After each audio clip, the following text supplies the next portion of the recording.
الرحيم مالك يوم الدين إياك نعبد وإياك نستعين اهدنا الصراط المستقيم صراط الذين أنعمت عليهم غير المغضوب عليهم ولا الضالين آمين. Hadiah Fatihah Pak Haji Ahmad Durian Sahbil Haji Abdul Muiz Haji Bambang Pranotobil Karto Prawitro Hajah Asmah binti Haji Abdul Syukur Sri Endah Suningsih binti Sujohati Hajah Herlina binti Haji Ahmad Syuriansyah. Al-Fatihah. A'udzubillahi minasyaitonir rajim. Bismillahirrahmanirrahim. Alhamdulillahi rabbil alamin arrahmanir rahim maliki yaumiddin. Iyyaka na'budu wa iyyaka nasta'in ihdinas siratal mustaqim. Siratal ladzina an'amta 'alaihim ghairil maghdubi 'alaihim waladdallin. Amin.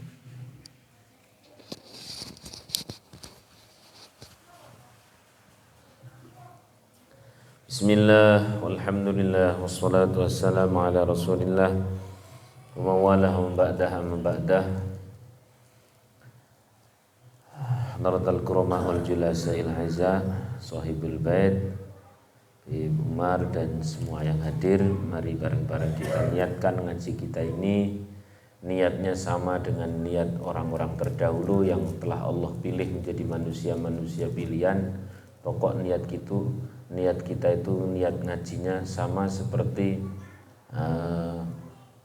orang-orang atau manusia-manusia pilihan salafun soleh. Niat kita sama dengan beliau-beliau, gitu aja. Itu cara tersimpel untuk niat, yakni ihdinas siratal mustaqim siratal ladzina an'amta alaihim. Kita mohon petunjuk yang seperti apa? Yang seperti pernah Allah berikan kepada an'amta alaihim, yakni para nabi, para syuhada, para sholihin. Jadi niat ngaji ini buat apa? Seperti orang-orang yang sudah jelas sukses dunia akhirat, ngeten mawon. Itu cara tersimpel. Baik, kita akan mulai ngaji kita kali ini. Bismillahirrahmanirrahim. Qala al-muallif rahimahullah ta'ala wa nafa'ana bihi wa bi'ulumihi wa bi asrari fid dharain amin. Man akramaka fa innama akrama fika jamil sitrih. Orang yang memuliakanmu sebenarnya dia itu memuliakan indahnya Allah yang menutupi aib-aibmu. Falhamduliman sataraka laisal hamduliman akramaka wa syukrika. Maka yang layak dipuji adalah keindahan Allah yang menutupi aib-aib kita, bukan karena kita yang memiliki kemuliaan. Maaf, biasanya di sini ditanya dulu kok ya, ini pengen bab apa ya, kok saya lupa ya. Astagfirullahaladzim. Monggo ada request kita ngaji bab apa? Temanya, monggo. Tema apa begitu, terus versi kitab ini kan gitu toh, gitu.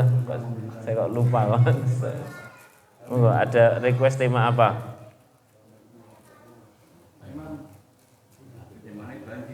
Sekarang kita masih saat-saat Oh, banjir, nggih. Musibah, nggih. Terkait musibah mohon nggih. Insyaallah. Bismillahirrahmanirrahim. Qala al-muallif rahimahullah taala wa nafa'ana bihi wa bi'ulumihi wa bi asrari fid dharain amin. Sambil saya cari tapi sambil saya baca seingat saya. Liyukhaffif alamal bala, untuk mengurangi rasa derita ya di balik ujian-ujian, di balik musibah ya.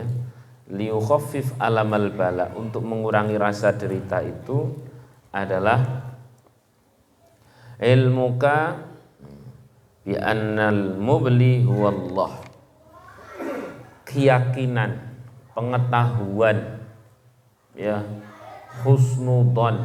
Nek saya sih bukan husnudzon, keyakinan kuat bahwa yang hakiki menguji adalah Allah. Yang mana Allah ini biasa ngasih nikmat.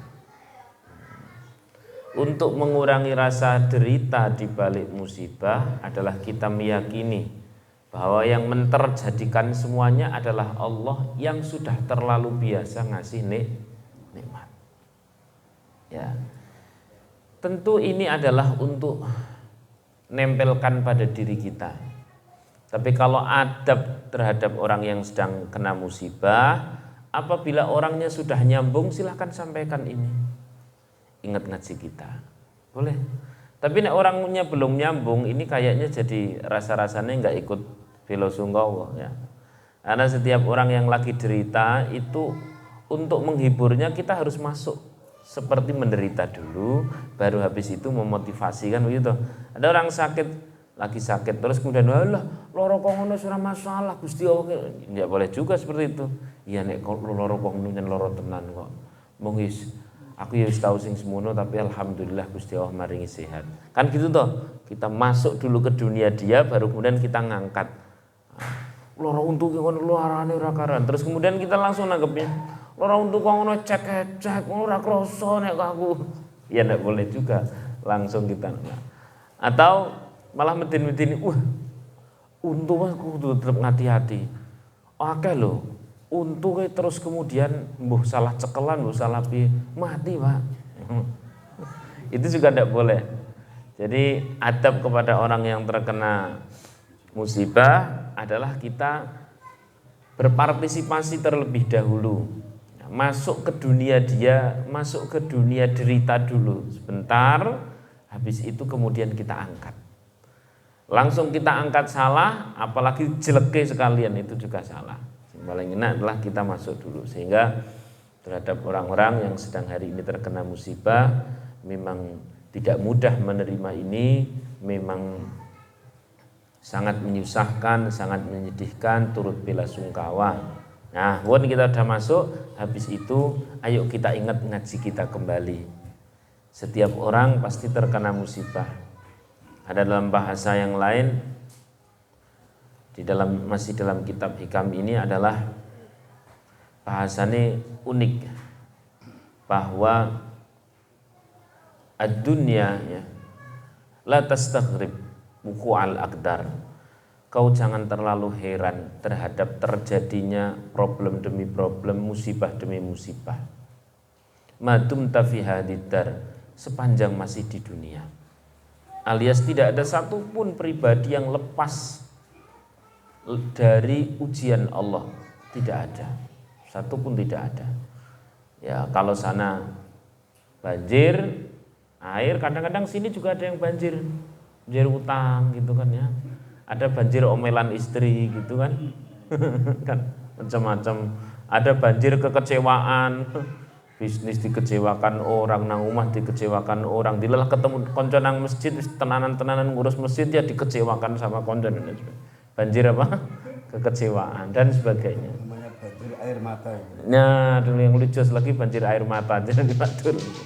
Wis pokoknya setiap orang itu tidak akan ada yang lepas dari sifat dasar asli dunia.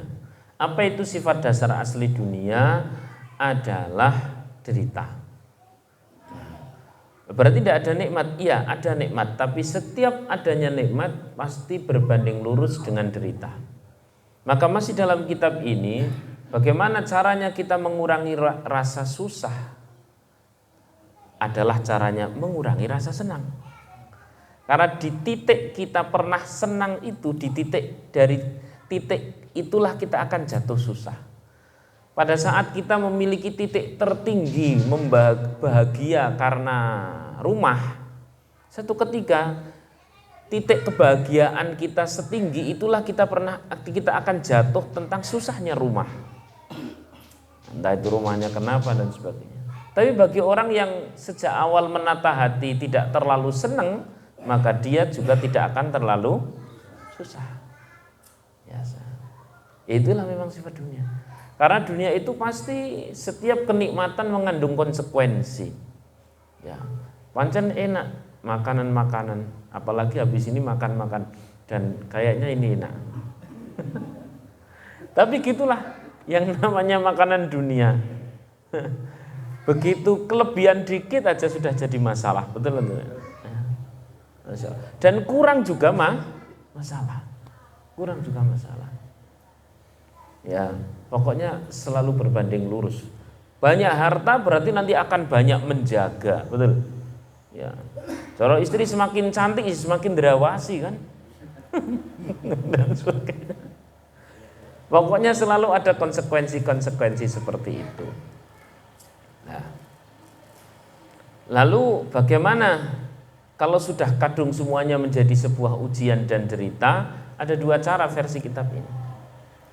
Yang pertama adalah kenapa kita menderita, terlalu berlebihan, jatuhnya terlampau sakit. Jawabannya mungkin kemarin kita terlalu bahagia karena urusan dunia. Karena urusan dunia itu kok karena sesuatu yang ada di kanan kiri kita gitu lah ya. Paling enak Pak ngaji kitab seperti ini. Ngaji kitab seperti ini sing kejewer bukan hanya jenengan, sing nyekel mik barang kejewer ya Allah ya. Angel gitu. Masyaallah. Assalamualaikum.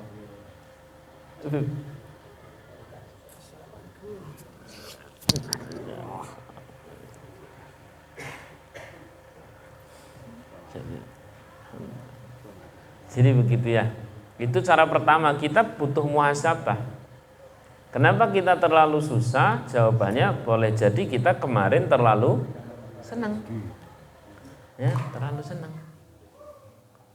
Padahal Allah Subhanahu wa taala itu tidak memperkenankan kita punya ta'aluk kepada yang selain Allah itu berlebihan. Ta'aluknya kepada yang selain Allah itu sedang-sedang saja.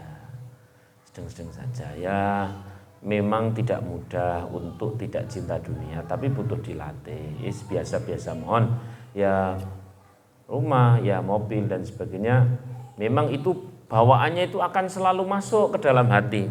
Tapi hari-hari kita juga rem, ini perkara dunia, ini perkara yang diadakan. Setiap yang diadakan pasti sewaktu-waktu napa? Ditiadakan. Mohon ngoten terus itu cara ngeremnya. Cara ngeremnya. Jadi kados jenengan sing sudah biasa ngaji, bayangkan saya ngaji ini karo panjenengan ngelihat Pak Yuda itu jan sehari 3 kali kok. Alhamdulillahirabbil alamin. Semoga berkah amin. Jadi enak kalau sudah ngaji enak.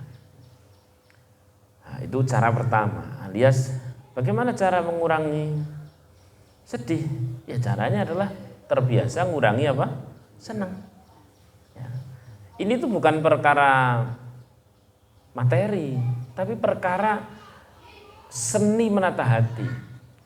Karena ada orang yang dia itu untuk menjadi susah hanya karena perkara kecil, sedangkan ada orang lain perkaranya besar tapi tidak terlalu susah.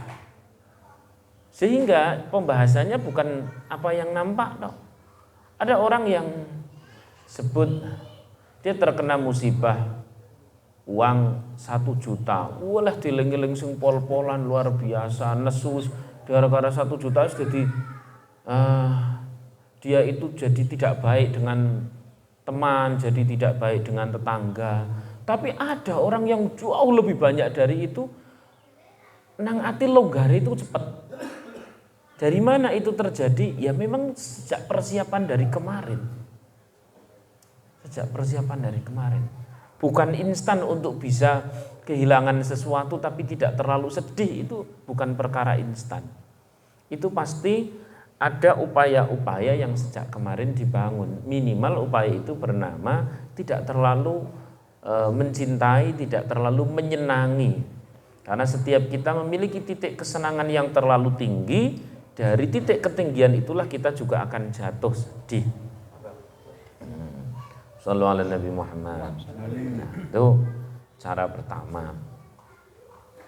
Nah, memang yo harus dilatih, terutama pada saat seneng. Ini cara ngelatihnya bukan pada saat susah. Nek wis kadung dadi susah, baru kerasa.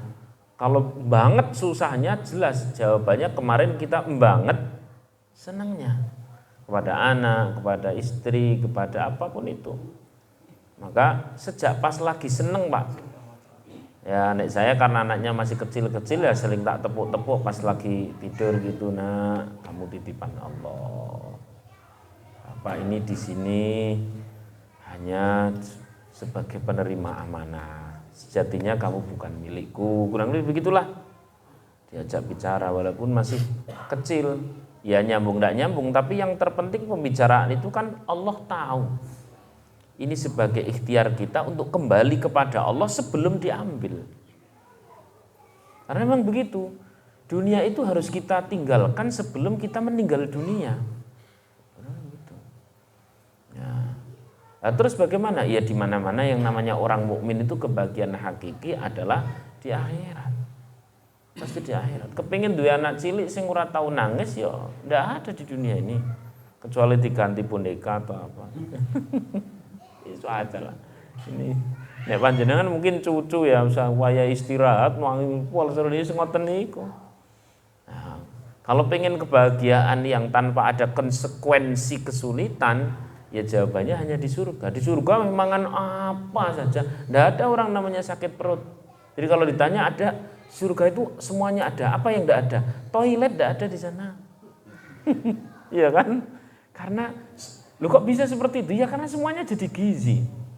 Semuanya jadi gizi. Semuanya itu jadi sehat. Semuanya itu jadi bahagia. Dan bahagianya memang benar-benar bahagia. Shallallahu alaihi Nabi Muhammad. Maka selalu yang namanya orang mukmin bahan kegembiraannya adalah bahan-bahan yang sudah disediakan oleh Rasulullah.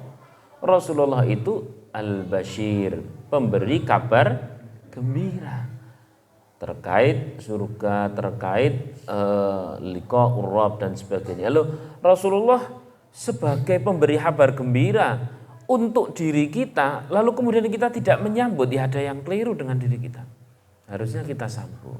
Nah, dan itu nanti enak banget. Misalkan lagi, kemarin sudah saya sampaikan, lagi mumet nyari rezeki halal. Ternyata ada orang datang kepada Rasulullah mumet malam-malam tentang rezeki halal buat nafkah keluarga.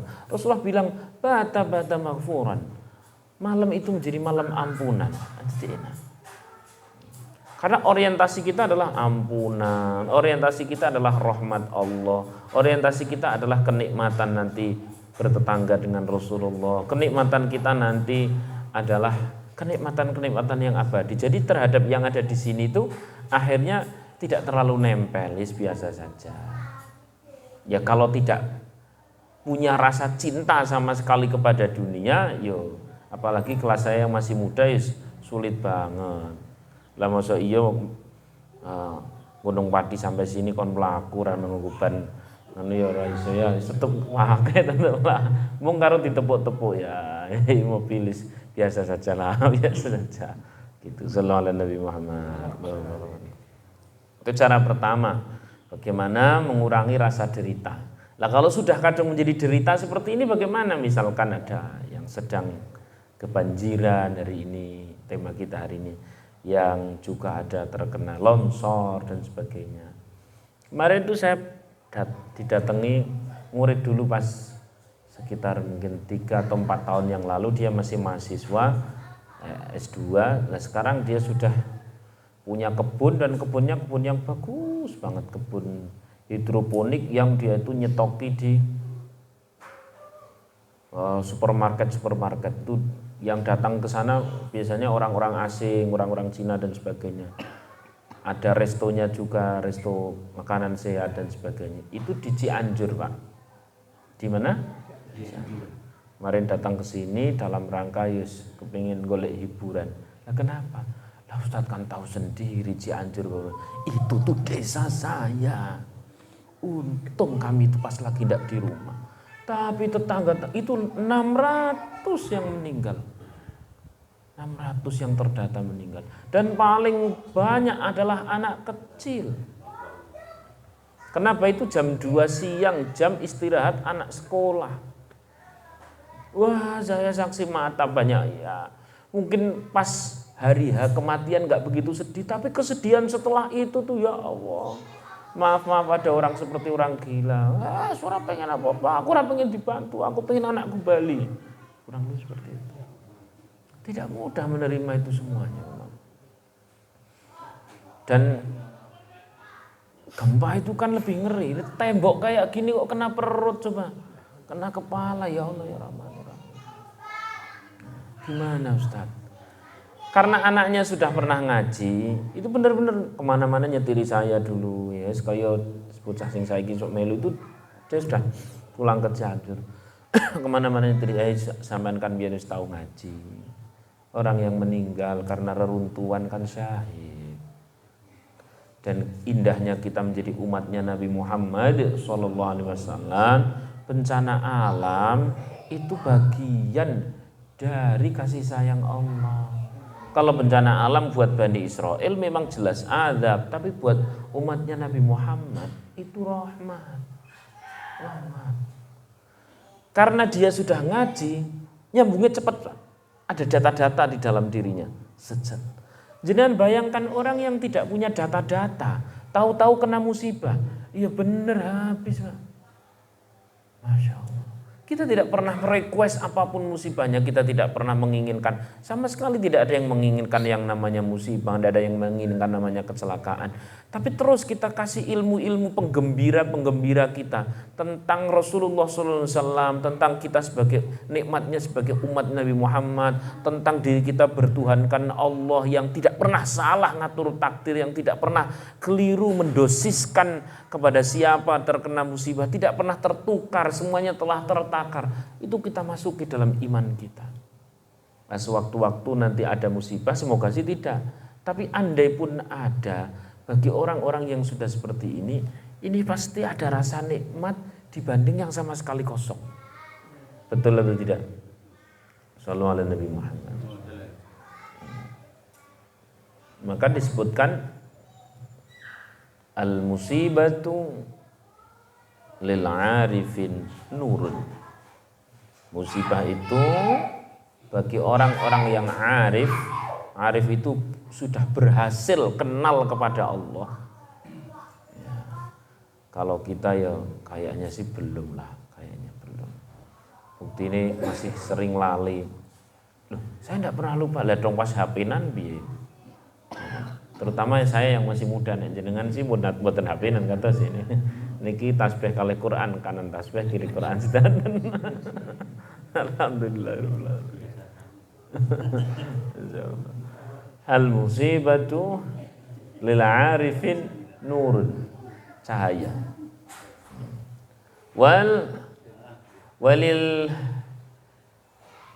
salikin, walis salikin, dan bagi salik lah ini mungkin kita walis salikin, bagi salik itu adalah orang yang sedang tertatih-tatih menuju Allah. Ya, pengen banget yang namanya tahajud, tapi yo tetap ono bolong-bolonge. Saya yang masih muda, nek jenengan insyaallah pun alhamdulillah. Pengen banget yang namanya sedekah ki sing rodok gede sing rasane nang ati ki marem gitu. Tapi barang wis meh eksekusi gitu set ngaku kita izin kebutuhan gitu. Itulah kita yang masih tertatih-tatih. Tapi ya tetap jalan kebaikan itu. Tapi yo kadang nggak bisa, kadang bisa. Kadang bisa tapi ada ndak ikhlas-ikhlasnya gitu. Terus kemudian diikhlas-ikhlaski. Karena ikhlasnya orang awam seperti kita tuh ikhlasnya adalah diikhlas-ikhlaski atau agak dipaksa ikhlasnya. Ya Allah. Pengen banget sesekali menikmati sholat duha sing kaya Kanjeng Nabi 8 rakaat atau 12 rakaat. Ya Allah, 4 rakaat ki HP ini wis muni. Ini saya, niki saya. Nek jenengan lho aman itu kayaknya 12 rakaat nek cara ora dibatasi jenengan hawane wis meh 17 kok. Insyaallah. Tertatih-tatih ini ya salik. Salik itu ya tadi kadang berhasil banget lansep Pak. Jamaah sholat 5 waktu itu nggak ada bolongnya langsung. Tapi begitu ketanggor bahasa Indonesia apa tuh ya, ketanggor kehalang ya, kehalang urusan kesibukan, pekerjaan, duwe gawe gitu, duwe gawe atau rodok masuk angin atau lagi sering keluar kota niku gredak. Ini rodok roboh ini. Keistiqomahan rodok roboh, ngatur ulang lagi. Nah, ini namanya saleh.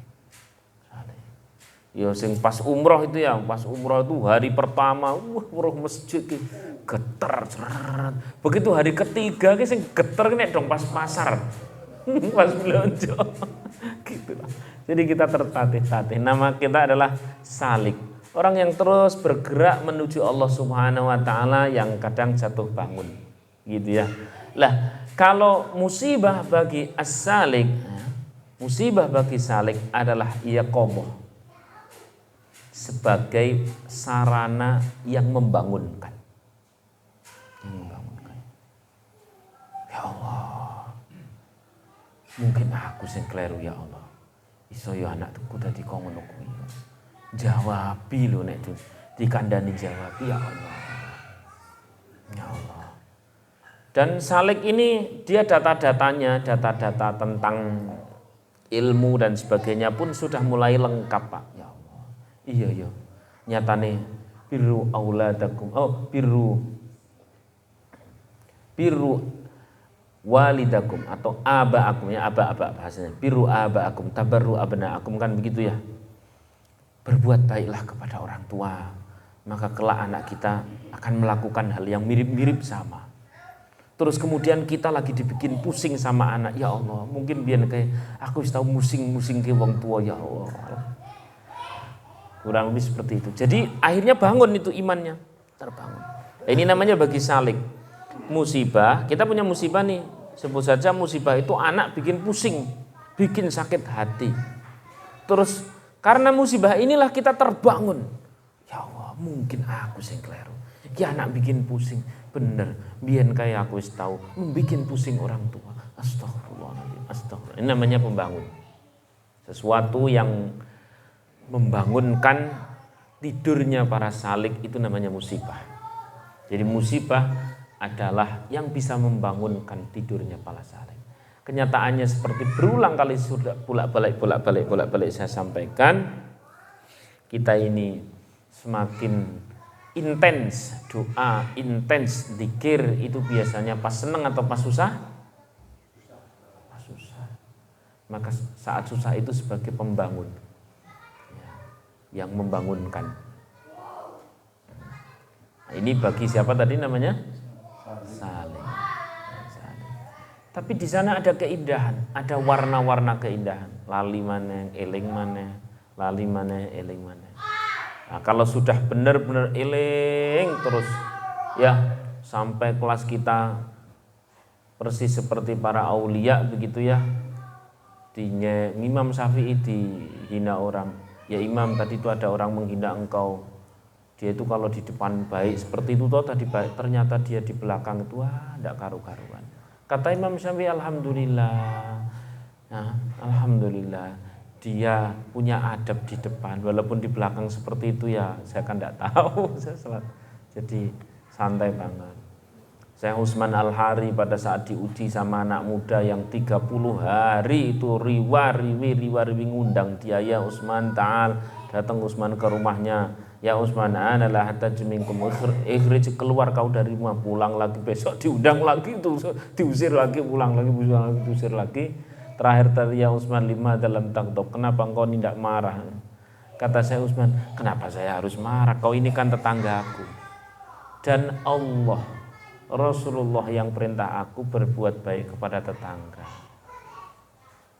Nah, ini karena diterus-terus jadi aku berbuat baik kepadamu itu adalah karena Allah. Kamu jangan GR nih terus-terus ini ngonten terusan kurang.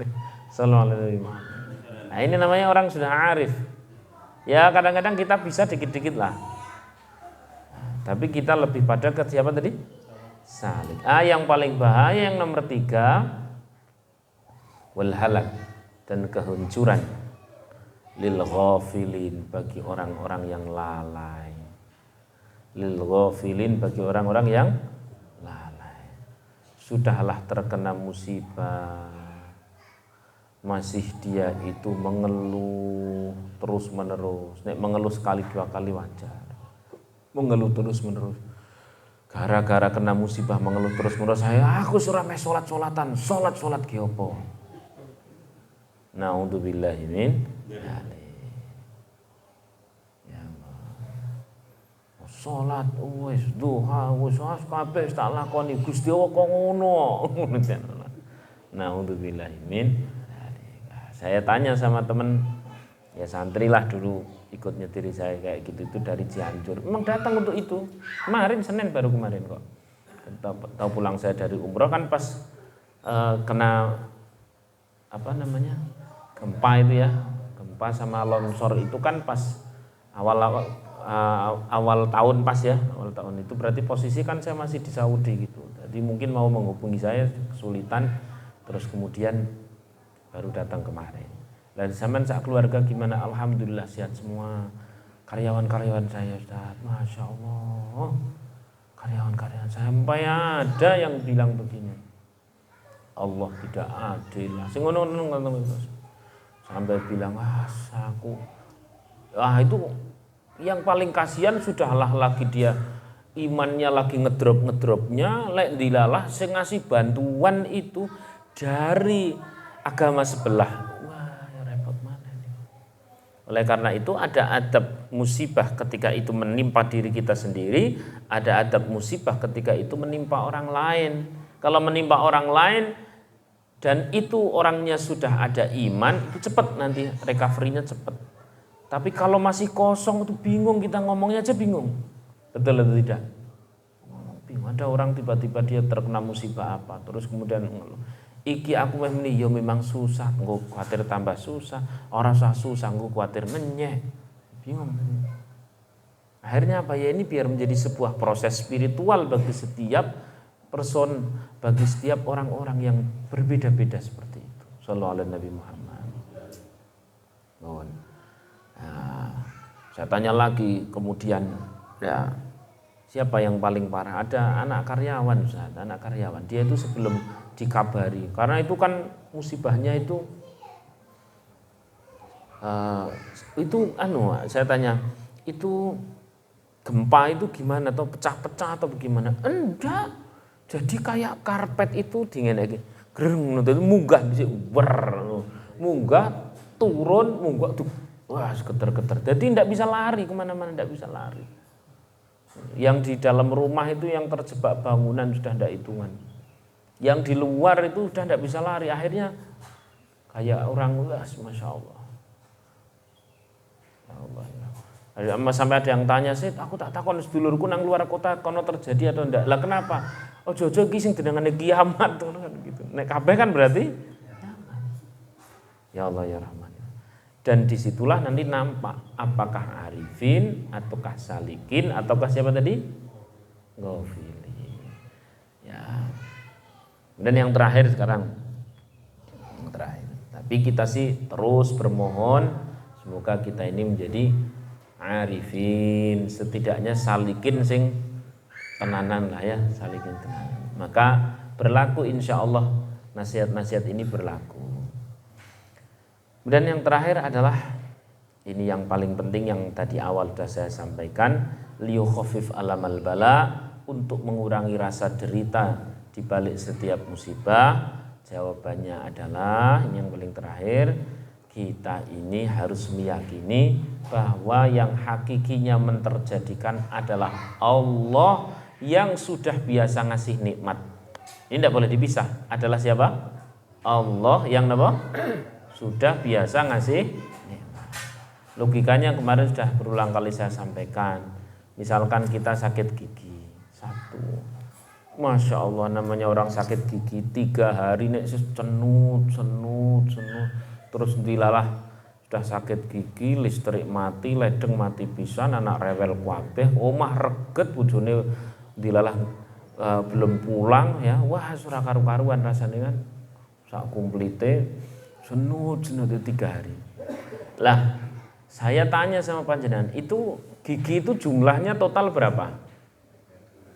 32. Yang sakit berapa? 1. Sakitnya berapa tadi? 3 hari ya. Sakitnya berapa? 3 hari, hanya 1 dari 32. Padahal kita menggunakan fasilitas gigi untuk makan sudah berapa puluh tahun. Nah, masing-masing kita beda-beda, ada yang 60 tahun. Lah terus kemudian dikurangi 3 hari, dari 32 cuman 1. Kok kemudian mengeluh janjane wagu napa mboten? Wagu tetep. Wagu. Tetep wagu. Maka bagaimana cara mengurangi derita adalah kita meyakini yang menterjadikan adalah Allah, yang Allah itu sudah terlampau sering ngasih nikmat. Hanya kadang-kadang kita ini salah fokus kalau sedang diuji. Betul atau tidak? Salah fokus. Misalkan diuji tentang masalah hati yang sakit gitu ya. Hati yang sakit gitu. Kadang-kadang sing dieling-eling kuwi tok. Diuji masalah apapun itulah, yang fokusnya satu tok. Padahal kadang-kadang inilah bagian dari keindahan. Ini persis seperti orang yang ngelihat tai lalat di dagunya artis India. Oh. Kalau fokusnya hanya pada tai lalat tok sing didelok terus wong tai lalat tok, jawabannya gimana? Ini kira-kira tai lalat warnanya apa? Hitam, apa ada yang pink? Dia tahu. Hitam, gelap apa terang nih tai lalat? Gelap. Cantik apa jelek kalau tai lalat?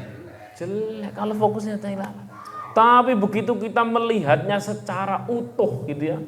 Melihatnya secara utuh, oh ternyata di bawah dagu itu wow, meling-meling. Kanannya ada pipi, terus atasnya ada hirung sing bangir dan sebagainya. Oh ternyata tai lalat inilah yang memperindah kesemuanya. Ini gampangannya ngoten lah, sallallahu alaihi Nabi Muhammad. Persis seperti kiai saya ketika ditanya itu, anak beling pripun to Pak Kiai jenengan kados niku ya Allah. Ya sepen ono teh manggu kae melek bengi nang. Saya tanya begitu, kan ono teh manggu kae melek bengi wong kaya aku kok ora kayak ujian Yesus. Bahaya malah dadi Firaun. Itu mana bahasane? Loro ya ora tahu. Bondone oke, santri ribuan, kesana kemari dihormati orang. Nah kok ndak ada ujiannya ya lali kok aku biasa saja lah. Justru itu yang memperindah lah. Tapi mungkin sinten sing gantos. Gusti kok ya ora ngerti wae. Ngenten tok. Sallallahu alaihi wasallam. Dan betul begitu beliau sepuh gitu sudah mulai ngurangi jam ngajar begitu. Ini anaknya kan jedul pinter karo dhewe ya Allah. Kehendak Allah bukan karo dhewe. Ya Allah ya Rahman. Kaya cuman ilmu itu dikasih ke mana flash disk terus dipindah set ngono tindak memori itu. Allah. Ya ternyata setiap malam itu menjadi tema-tema malam. Jadi bagaimana cara mengurangi rasa derita adalah dengan cara meyakini yang menterjadikan adalah sinten? Allah. Yang Allah itu napa tadi? Sudah terbiasa memberi nikmat tak terhitung. Wa in ta'uddu ni'matallahi la tuhsuha. Kalau kita menghitung nikmat-nikmat Allah tak akan pernah bisa karena terlampau banyak. Yang terakhir Pak ini jenengan berisani niki nggih. Seret. Niki air putih. Ini bener kadang tak kurang irin. Bismillahirrahmanirrahim. Alhamdulillah. Ini air putih niki Pak. Ini biar kita sering tidak salah fokus. Air putih 1 gelas. Misalkan ada kotoran. Ya. Apa bangkai gitu ya. Bangkai cicak pemane. Ini air putih 1 gelas. Kira-kira bisa dipakai atau tidak? Tidak bisa. Tidak bisa. Kalau bangkai cicak itu kemudian bukan di air tapi di ember. Itu airnya masih bisa dipakai atau tidak? Ya lumayanlah nyiram kembang ya. Kalau itu bangkai berada di kolam, ngaruh enggak itu bangkainya? Enggak begitu ngaruh. Bahkan bangkai tikus sekalipun tinggal kolamnya kan kecil atau besar. Kalau besar enggak ngaruh. Kalau itu airnya diperlebar 1 samudra. 1 samudra. bangkai tikus atau bahkan bangkai kambing itu ngaruh enggak satu samudra? Tidak ngaruh apa-apa. Nah, maka samudrakan hati untuk terus ngiling-ngiling nikmati Gusti Allah sampai musibah itu hanya bangkai kecil. Jadi ora krasa. Ternetralan. Sallallahu alaihi Nabi Muhammad. Jadi ini ngajinya ringan atau berat? Nah, ringan. Yang berat apa nih? Ngajinya ringan dan kayak semuanya pun paham ya tentang tadi itu mensamudrakan hati dengan cara sering ngiling-ngiling napa? Nikmati Gusti Allah. Setidaknya setiap sholat kita disuruh nginget-inget nikmati Gusti Allah kan tidak kurang dari 33 kali. Dulu para kekasih Allah itu nek dong pas momen alhamdulillahirabbil alamin ya alhamdulillah tenanan. Kalau kita kan formalitas sehat selamat nemoni wong dan sebagainya kan. Kalau dulu alhamdulillahnya tenanan. Memang benar-benar menyebutkan nikmat dan nanti yang paling ujung adalah kenikmatan bernama kita ini bertuhankan Allah. Kalau kita senang dikasih nikmat bernama mobil, yang ngasih siapa? Allah. Maka kenikmatan itu bukan senang karena pemberian, tapi senang kita karena Allah sang pemberi ini yang terang. Raditu billahi wa bil islami wa bi Muhammadin nabiyyu. Ya Allah. Nah, maka sering-sering mengiling-iling nikmat Allah. Insya Allah musibah-musibah itu berangsur-angsur surut sembari surutnya air, juga surutnya kesedihan. Karena mau tidak diterima juga sudah terjadi. Lameh piye kan gitu. Demikian semoga bermanfaat. Ada yang mau mendiskusikan, monggo silahkan 1, 2. Monggo yang dekat dulu. Assalamualaikum warahmatullahi wabarakatuh. Waalaikumsalam.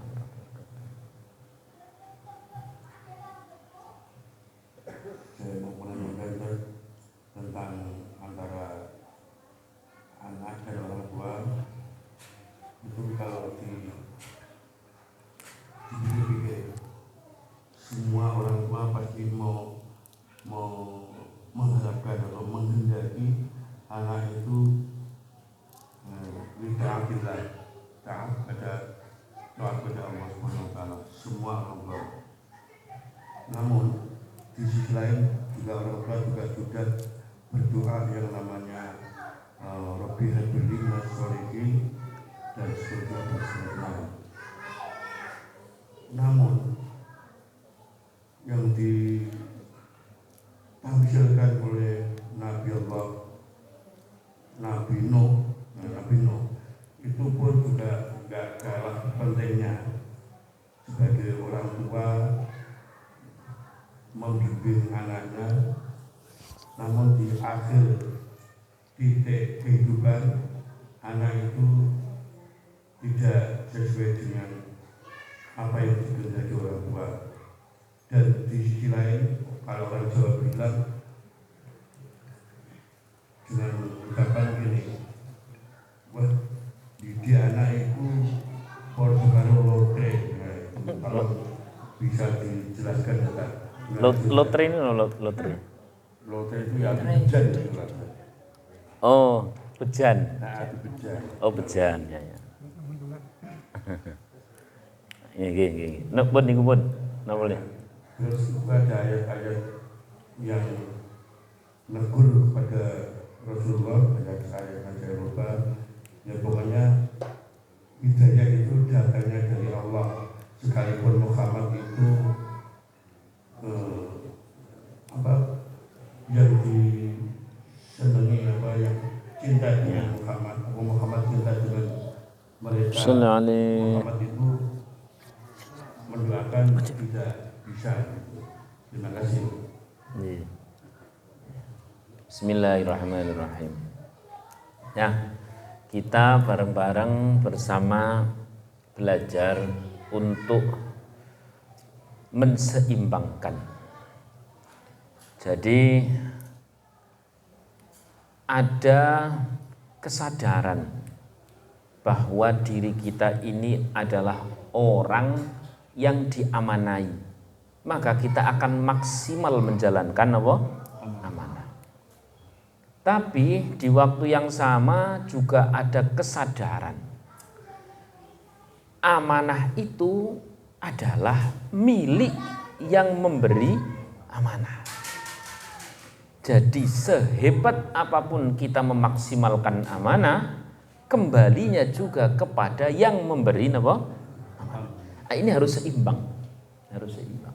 Enggak boleh kemudian kita berat sebelah, yakni dengan terlampau ini anak saya, harus saya beginikan, harus saya benikan dan sebagainya. Kita lalai dari pemilik hakiki anak kita ini, yakni siapa?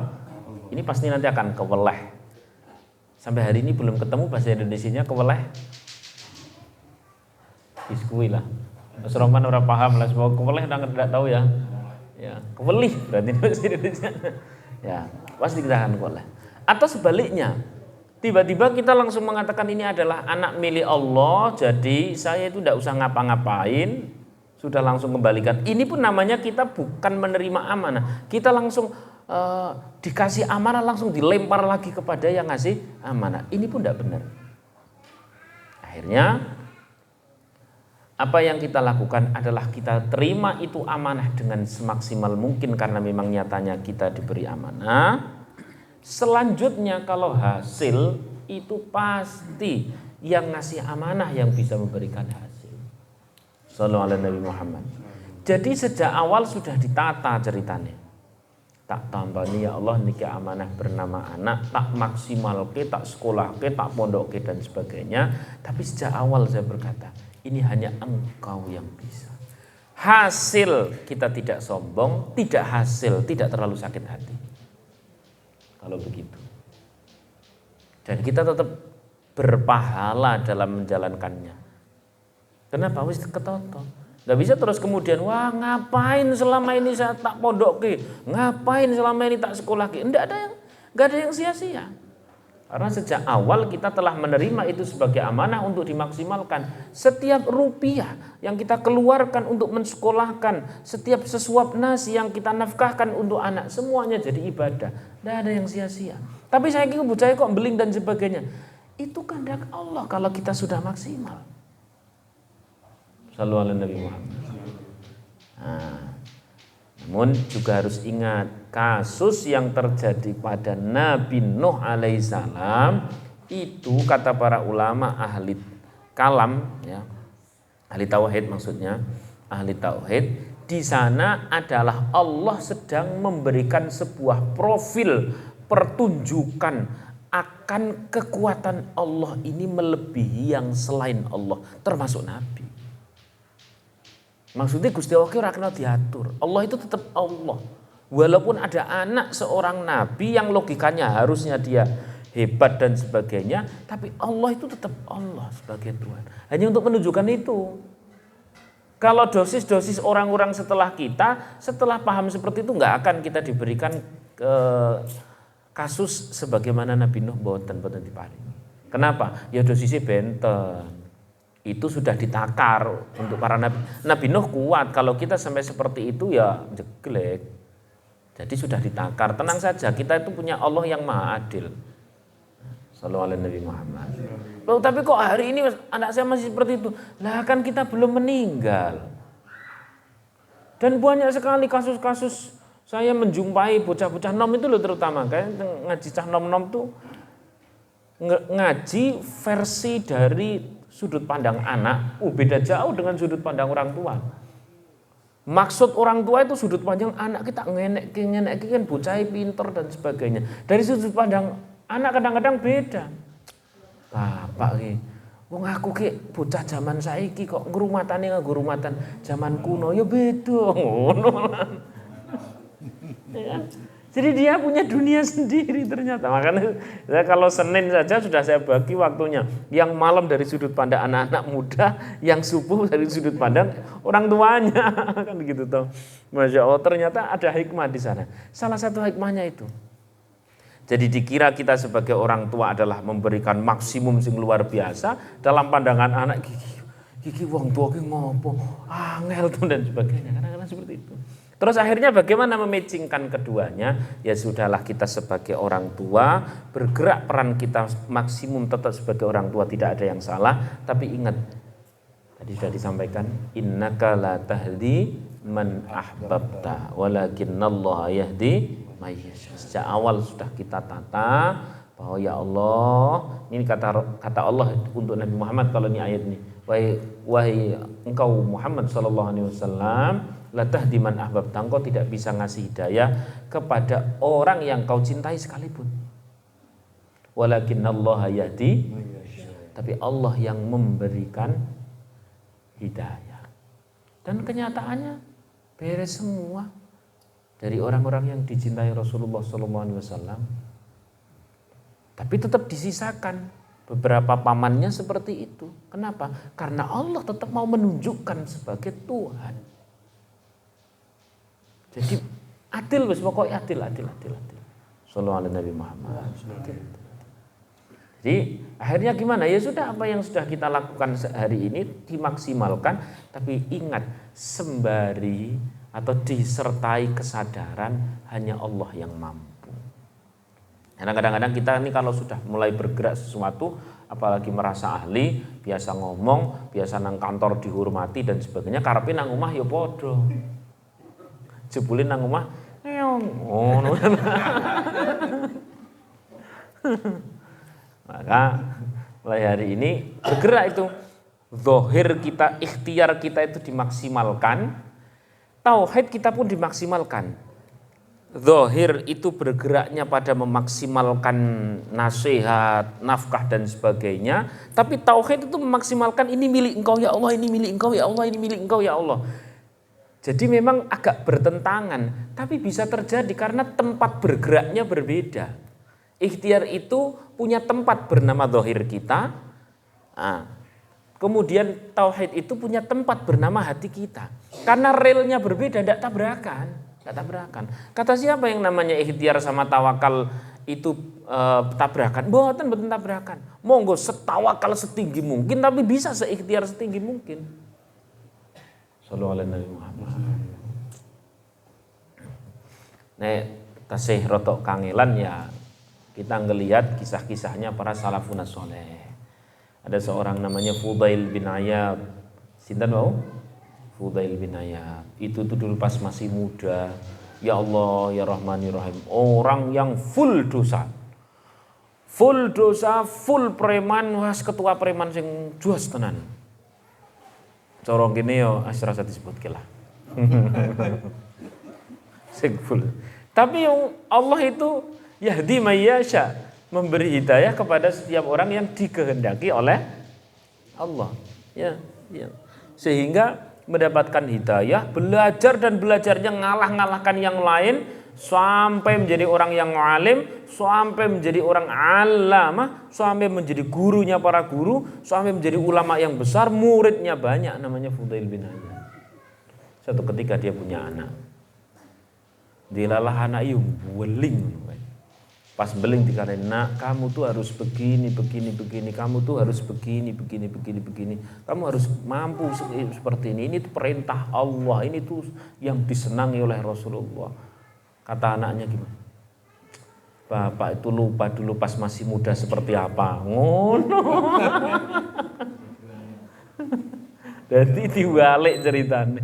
Akhirnya karena dia kehabisan kata-kata, sujud karena Gusti, ya Allah, aku harus gimana ini? Maka doa itu kemudian menjadi doa yang menjadi tradisi para salafun saleh. Ya, saya nanti akan nyampaikan dua tradisi doa yang biasa dibaca oleh para salafun saleh. Yang pertama ini, Fudail bin Iyad, kalau tak terjemahkan secara bebas jadi begini. Ya Allah, inna bani, sesungguhnya anakku ini, laisali, bukan milikku. Ini anakku, ini bukan milikku. Ini anak hakikinya adalah milik engkau. Dan hanya engkau yang mampu mendidik. Nah ini kan. Jadi zahir ya tetap ngasih nafkah, ya tetap ngasih nasihat. Tapi hati itu kembalikan kepada Allah. Maka kalau jenengan masih terlalu sulit, waktunya aja dibagi wis lah. Siang buat dohir, malam buat hati. Kata kiai saya, Mbah Kiai Nurul Hudan itu berarti apa Gus Kausar ya, Gus Kausar. Beliau tuh sering mengatakan, yang namanya orang tua itu dimanapun tempat harus pernah nangisi anak, harus pernah nangisi anak, harus pernah nangisi anak. Karena itu keindahan munajat di hadapan Allah. Itu pun penting buat orang tua nangisi anak. Barangkali ini anak dipinjem sama Allah, nggo gawe ngilingke wong tuane saged mawon. Betul atau tidak? Kenyataannya nek duwe anak lempeng-lempeng terus baik-baik terus dari pertama lahir sampai terakhir, yo kita ya kurang dongane ngene mboten. Harus tahu bikin nangis itu harus tahu. Masya Allah. Pondoknya kita belum sampai rumah, anak tekan rumah dhisik. Gitu model-model seperti itu ya. Pernah saya ngalami. Ya seperti itu ya Allah. Ya Rahman. Pokoknya kita itu harus pernah nangis di hadapan Allah gara-gara soal anak. Momen itu harus pernah terjadi. Nek urung terjadi, kita ini urung digatekke karo Gusti Allah. Urung digatekke. Maka dalam hal ini saya sampai, ya Allah berarti yang sukses dalam mendidik anak bukan saya tapi orang tua. Ya Allah, ya Rahman. Kalau saya ini masih misteri kan. Anaknya kayak cili-cili urung ngerti tadi.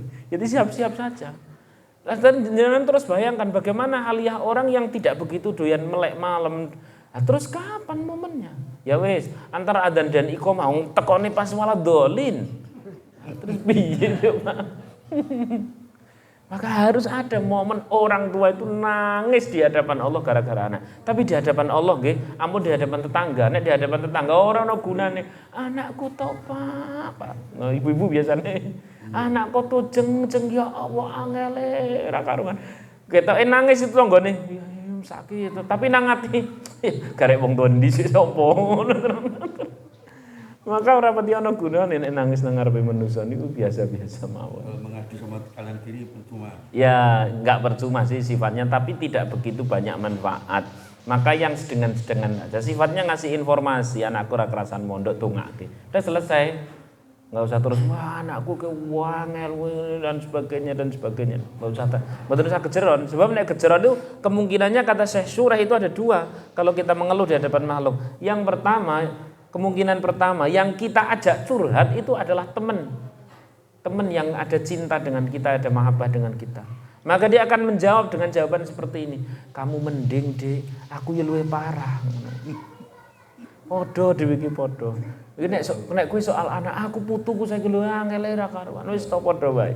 Paling-paling polo ngoten. Kalau itu seneng. Kalau itu orang yang enggak seneng, kemudian kita mengeluh, dengar keluhan kita, dia akan langsung benderane naik ngrasake ora makane wong iki sing akeh sedekoi ngono. Ya Rahman. Oleh karena itu setiap kita harus ada momen nangisi anak di hadapan Allah Subhanahu wa taala. Niku biar dia. Nah, kok ndak nangisi anak? Ada yang ndak pas, ada yang kurang normal. Mosok terus kemudian anak ora gelem salat, orang ngaji, wis gede loh, sudah mahasiswa misalkan, maca Quran ora iso, wong tuane ora tau nangisi, wong tuane sing kleru jelas. Lah mosok mah padha dhewe maca Quran wis ndap-ndep, anake ndap-ndep pisan. Lah piye terusan? Harusnya kita nangis toh, harusnya kita nangis. Normal nangis itu. Normal nangis. Ya Allah, anakku wis gede ternyata maca Quran iki kok ngono ya Allah, tapi tidak telat rahmat Engkau. Rahmat Engkau selalu bisa datang kapanpun. Saya tetap memohon ya Allah, tetap memohon ya Allah. Anakku nek ngomongnya landep banget ya Allah. Astagfirullahaladzim, mungkin aku biyen wis tau landep ngono karo bapak ibu. Ya Allah ya Allah. Jadi memang harus ada dan itu nanti akan menjadi sebuah keindahan munajat di hadapan Allah. Karena kalau kita tema-tema bangsa-bangsa dunia gitu, uang gitu ya. Saya temanya bukan uang, ora duwe kan. Temanya ya mungkin itu ya Allah ya Rahman. Allah. Dah, itu doa pertama. Jadi Fudail bin Iyad mengembalikan urusan kepada siapa? Allah. Kemudian doa yang nomor 2. Doa yang nomor 2. Ini para salafun saleh itu kalau terkait masalah anak biasanya doanya sejak masih dalam kandungan. dalam kandungan. Tapi jenengan juga tidak telat. Karena kalau dalam ta'limul muta'alim pokoknya wa min ta'dhimil ilmi ta'dhimi ahlul ilmi. Bagian dari mengagungkan ilmu yang nanti ilmu ini akan mengawal keselamatan dunia akhirat adalah menghormati para ahli ilmu. Kenapa? Karena orang yang menghormati para ahli ilmu, anaknya akan jadi ahli ilmu. Wa illa kalau tidak maka cucunya akan menjadi ahli ilmu. Ini dan teori ta'limul muta'alim itu telah berulang kali kebenarannya. Nah, sallallahu alaihi Nabi Muhammad. Apa itu doa para salafun saleh yang nomor 2 yang menjadi tradisi mereka adalah Arabnya kurang lebih begini Arabnya. Itu redaksinya kan tidak harus persis toh. Allahumma ja'al auladana wa auladal muslimin. Ya Allah jadikan putra-putriku, cucu-cucuku, keturunan-keturunanku ya Allah. Dan putra-putrinya kaum muslimin wal muslimat. Itu mendoakan kita, tidak hanya mendoakan diri sendiri. Muhibbina li'ulumin nafi'ah. Mencintai ilmu-ilmu yang manfaat. Jangan boleh tambahi wa muhibbina al-Qur'an ya monggo.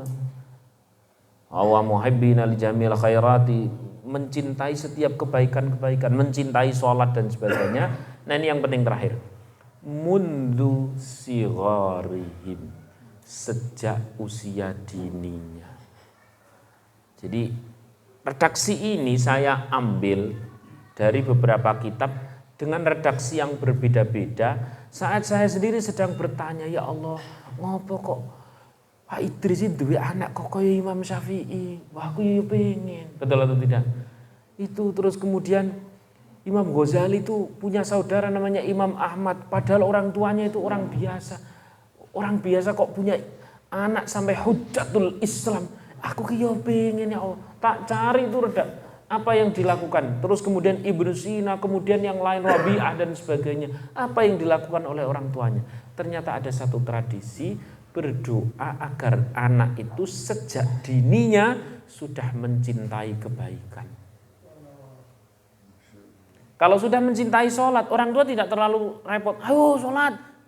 Nggak terlalu repot. Dia paling tinggal wudhu dikit sudah berangkat. Kenapa? Allah tancapkan cinta kepada anak kita yang masih kecil. Jenengan berarti cucu-cucu monggo tancap. Jadi tidak akan terlalu repot ngajak ngaji, ngajak sholat, birrul walidain dan sebagainya.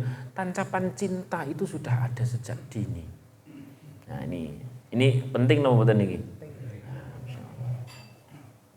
Sallallahu alaihi Nabi Muhammad. Amun ki Pak Tulwi. Pertanyaan kedua atau sudah zuhur ini? Sudah zuhur? Masih ada waktu. Oh, masih. Ustaz tadi di awal antum menceritakan korban Cianjur tadi Ustaz. Iya.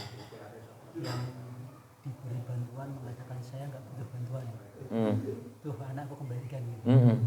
Nah itu kalau kita hubungkan dengan ayat Al-Quran la yukallifullahu nafsan illa wus'aha, itu sepertinya berlawanan. Iya. Jadi beliau Ibu Umar bertanya, tadi ada sebagian dari korban bencana yang mengatakan aku tidak butuh diberi bantuan, aku butuhnya anakku kembali hidup lagi, walaupun tidak pernah mungkin. Itu kan berarti ujian itu terlampau berat, betul atau tidak? Lagi-lagi kalau kita bicara seperti ini adalah terutama bukan sedang mendeteksi orang lain, tapi mendeteksi diri sendiri. Kalau ke orang lain kita selalu husnudzon. Ini dipegang dulu, ya. Nah, terkait ujian yang berat kita bikin umum saja biar tidak terkesan, bukan terkesan sih, biar tidak menghakimi begitu ya. Kita bikin umum saja kasusnya. Ada orang yang diberikan ujian sehingga sampai sedemikian berat, bahkan ada yang sampai bunuh diri orang dikasih ujian, betul enggak? Ya. Kalau masalah ujiannya apa itu kadang-kadang penting tidak penting.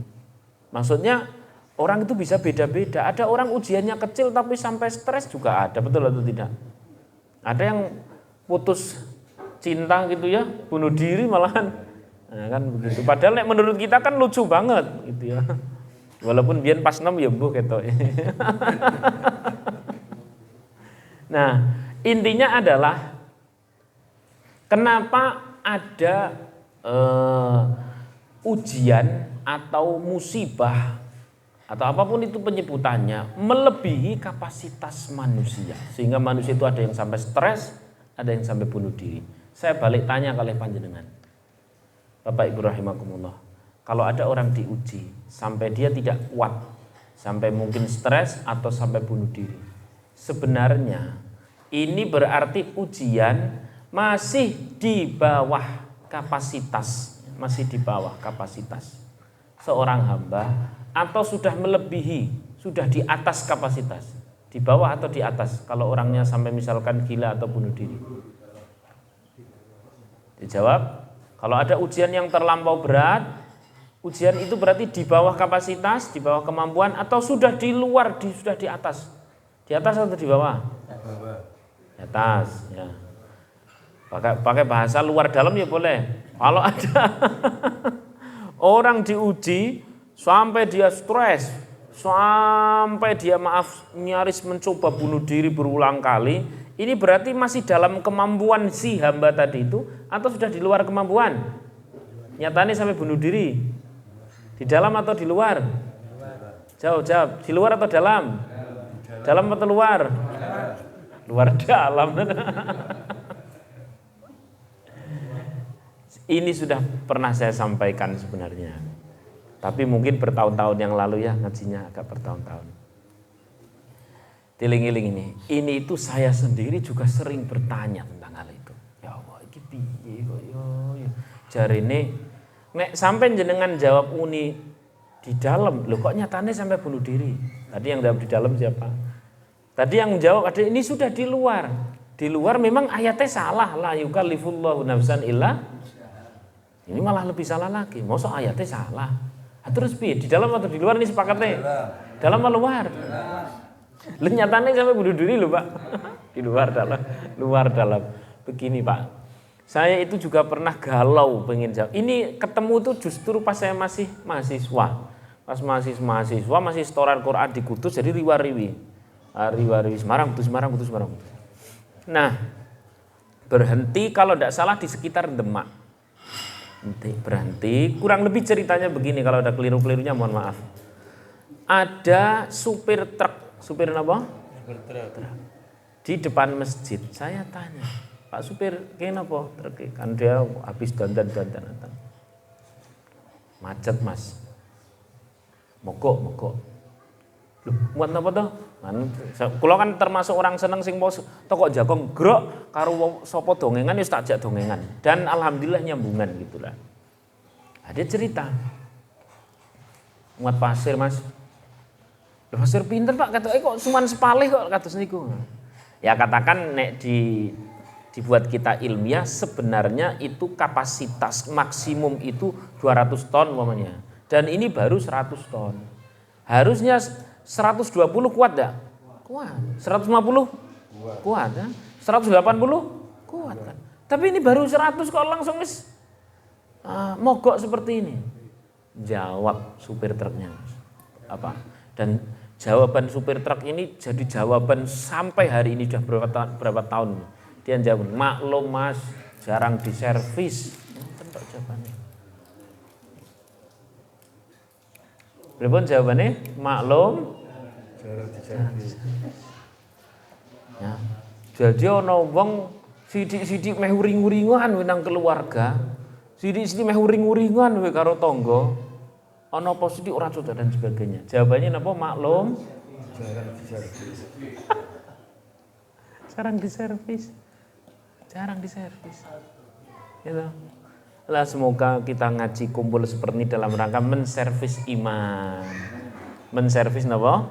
Iman, didandan-dandani, didik-didik, tekuk-tekuk, sehingga nanti ada apapun kita sesuai kapasitas yang Allah berikan, jadi nanti pasti kuat. Amin Allahumma amin. Bun, cetah napa dereng niki? Cetah ya. Jadi kalau ada orang sidik-sidik ngedrop, sidik-sidik mogok, jawabannya napa? Wis mantap. Jadi kalau ada istri tiba-tiba ngomel-ngomel, rono dadi mungsuh, rene dadi mungsuh, berarti napa tadi? Di servis di sini adalah servis apa tadi?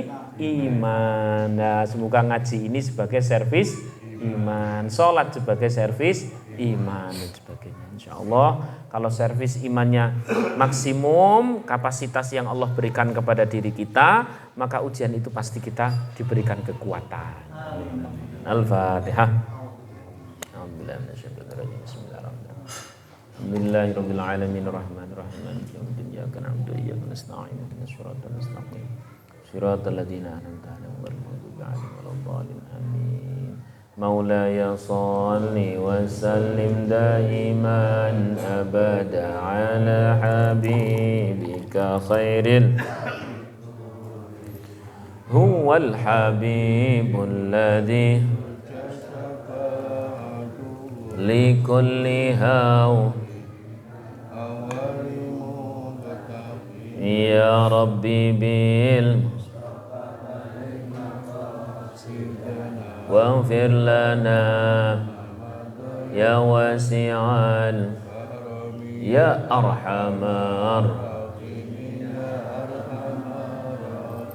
ya arhamar rahimin